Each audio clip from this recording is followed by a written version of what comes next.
This man saved the American Revolution on a battlefield in New York. 3 years later, he tried to destroy it. His name is Benedict Arnold. By 1780, he was secretly negotiating with the enemy he once nearly died fighting. Nobody suspected him. That was the point. He controlled one of the most important forts in America. He planned to simply hand it to the British. The plot nearly worked. It collapsed because of one captured letter and pure dumb luck. This is the story of how America's best general became its most infamous name. Before the war, Benedict Arnold was a Connecticut merchant and ship captain. He was ambitious, proud, and constantly in debt. When war broke out in 1775, Arnold immediately volunteered. He had something to prove, and he intended to prove it fast. That same year, Arnold helped capture Fort Ticonderoga, seizing badly needed cannons for the struggling Continental Army.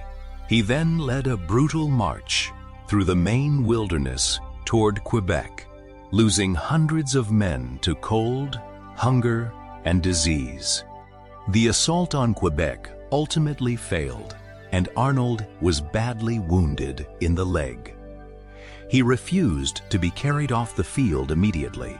In Yiwu, Arnold built a makeshift fleet, almost from nothing, and delayed a British invasion at the Battle of Valcour Island. His delay bought America a crucial year. Many historians consider it one of the most underrated victories of the entire war. Despite his battlefield success, Arnold was repeatedly passed over for promotion. Congress favored officers with political connections he simply didn't have. Arnold grew bitter, watching less experienced men promoted above him. He believed his sacrifices were being deliberately ignored. In 1777, Arnold played a decisive role at the Battle of Saratoga, personally leading a charge that broke the British line. He was shot in the same leg, wounded at Quebec. The injury left him with a permanent limp and lasting physical pain. Saratoga became the turning point of the entire war, convincing France to formally join the American cause. Arnold's role was undeniable, yet recognition for Saratoga went disproportionately to other commanders. Arnold, still recovering from his wound, felt erased from his own victory. In 1778, Arnold was appointed military commander of Philadelphia. There, he met and married Peggy Shippen, a young woman from a Loyalist family. Arnold began living well beyond his means, hosting lavish parties and accumulating serious debt, trying to match Philadelphia's elite social circles. His lavish spending and questionable business dealings triggered a formal investigation. Congress accused him of misusing his military authority for personal profit. Arnold was formally reprimanded by General Washington himself, though Washington's tone remained personally sympathetic. The damage to Arnold's pride was already done. By 1779, humiliated, in debt, and increasingly resentful, Arnold began secretly corresponding with British intelligence officers through his wife's connections. His British contact was Major John Andre, a charming and capable intelligence officer. Their secret arrangement began quietly, testing trust on both sides. In 1780, Arnold requested command of West Point, a critical fortress controlling the Hudson River. Washington granted the request without suspicion. West Point was considered the key to controlling the entire northern colonies. Whoever held it could split American forces in two. Arnold began negotiating a price for handing the fort over to the British. He asked for a substantial sum and a commission in the British Army. A British sloop named the Vulture anchored on the Hudson River, waiting to extract Andre after the final details were arranged in person. Arnold and Andre met secretly near the riverbank to finalize the plan. Arnold handed over detailed maps and fortification plans of West Point. Unable to safely return to the waiting ship, Andre hid the incriminating documents inside his boot and attempted to travel back by land instead. Andre changed into civilian clothing to avoid suspicion, a decision that would later prove disastrous for his own legal defense. Near Tarrytown, New York, 3 American militiamen stopped Andre on the road, suspicious of his manner and unfamiliar accent. A search of his boots revealed the hidden documents. Andre's true identity and the entire plot began unraveling within minutes. The militiamen sent word up the chain of command. The documents eventually reached an officer who recognized their explosive significance immediately. News of Andre's capture reached Arnold's own headquarters before Washington himself even learned what had happened. Arnold had minutes, not hours. Arnold excused himself from the table calmly, walked to his private barge, and ordered his men to row him toward the waiting British ship. He escaped down the Hudson River just hours before Washington arrived, expecting a routine inspection of the fort's defenses.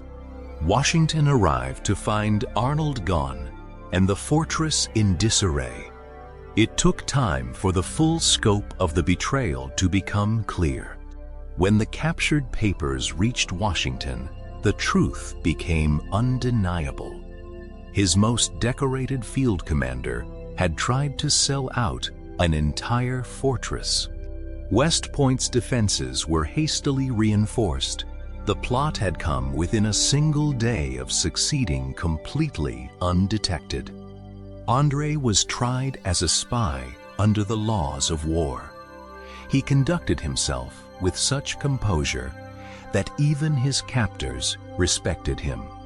Despite pleas for a soldier's execution by firing squad, Andre was hanged as a spy. Even Washington reportedly regretted the necessity. Arnold, safely aboard the British ship, watched the coastline of the country he once fought for disappear behind him. The British made Arnold a brigadier general, exactly as promised. But his welcome among British officers remained noticeably cold and distant. Arnold led British raids against Virginia and Connecticut, burning towns he had once sworn to protect as an American officer. Even his British subordinates reportedly distrusted him. A man who betrayed one side, they reasoned, could just as easily betray another. News of Arnold's treason spread rapidly across the colonies. His name quickly became synonymous with betrayal in the American public consciousness. Crowds burned effigies of Arnold in town squares across the colonies. His former comrades felt the betrayal as a deeply personal wound.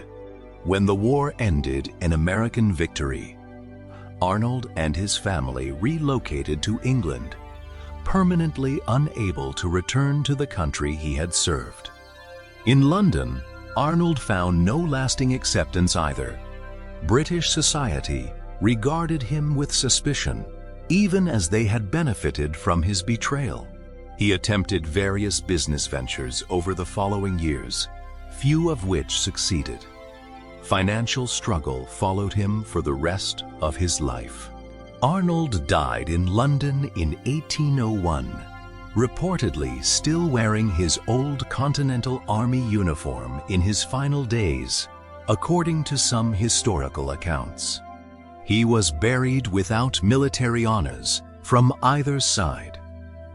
Neither nation he had served ever fully claimed him as one of its own. At Saratoga today stands a strange monument, a carved boot honoring the leg wound Arnold suffered there. His name appears nowhere on it.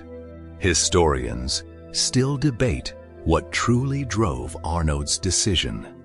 Debt, wounded pride, and genuine political disillusionment likely all played a role.